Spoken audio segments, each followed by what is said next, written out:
రేవంతన్న చిన్న ఆనకేమో గల్లి మొత్తం లండు అవుతాంది. గా సీసీ రోడ్డు ఓపిస్తాంటివి గానే మోరీ లేక ఇంటి ముంగట్టుకొస్తున్నాయి మురికి నీళ్లు. జెప్పునగా పనేదో చేపియ రాదు. గుడ్డి దీపం లెక్క ఒక్క బుగ్గున్నది గల్లీలా. కొత్త ఎప్పుడేపిస్తావు?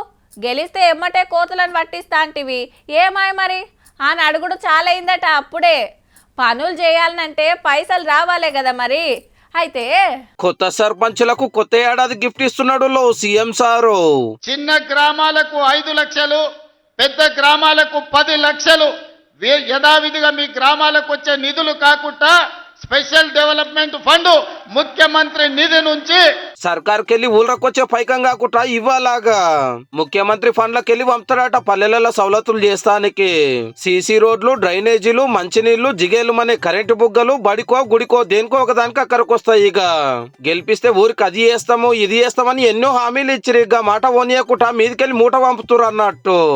ఎమ్మెల్యేలకు సంబంధం లేకుండా, ఎంపీలకు సంబంధం లేకుండా, మంత్రులకు సంబంధం లేకుండా ప్రత్యక్షంగా ముఖ్యమంత్రి నుంచి సర్పంచులకు నిధులు పంపించే బాధ్యత నేను తీసుకుంటా.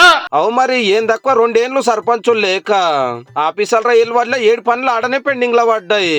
అట్లొచ్చే ఇట్లా వాయే. అదే ఇల్లుంటే ఏమయ్యా సర్పంచ్ సాబ్ గిట్లనే ఉంటదా అని అడుగుతారు. పనులు చెప్పునైతాయి. మళ్ళా గల్లీకో వార్డు మెంబర్ కూడా ఉండే. గ్రామ పంచాయతీలకు వచ్చే ఫండ్స్ రేవంత్ రెడ్డి సార్ పంపే పైకంతో ఎన్నో కార్యాలు ఒడ్డెక్కుతాయి. ఇక అయితే బీజేపీ సర్పంచుల మీటింగ్ లో సెంటర్ మంత్రి బండి సంజయ్ సార్ డిమాండ్ చేసిండు సర్కార్ను. గ్రామ పంచాయతీలకు 1 మంత్ లోపల రాష్ట్ర ప్రభుత్వం వెంటనే ఎన్నికల కోడ్ రాకముందే నిధులు విడుదల చేయాలని చెప్పి, లేకుంటే ఈ తెలంగాణ రాష్ట్రంలో గెలిచిన సర్పంచులు అందరితోని హైదరాబాద్ నడి ఒడ్డున పక్క పరేడ్ చేస్తాం. పంచాయతీలకు ఇవ్వాల్సిన పైసలు ఇవ్వకుంటే అస్సలు కోరట. అట్లనే జర ఢిల్లీకి వెళ్ళిన ఇంత పైకం పట్టుకురండి సాలరు. అదైనా ఇదైనా మనోళ్ళకే నాయే. మరి ఇక సీఎం సార్ పంపే 10 లక్షలు 5 లక్షలు దేనికి ఖర్చు పెడతాం అనుకుంటున్నారో గాని షానూళ్ళ డిమాండ్ ఏంటంటే పల్లెల మీద వాడి పబ్లిక్ ను నెగలనీయని కోతల నెలగొట్టుడు.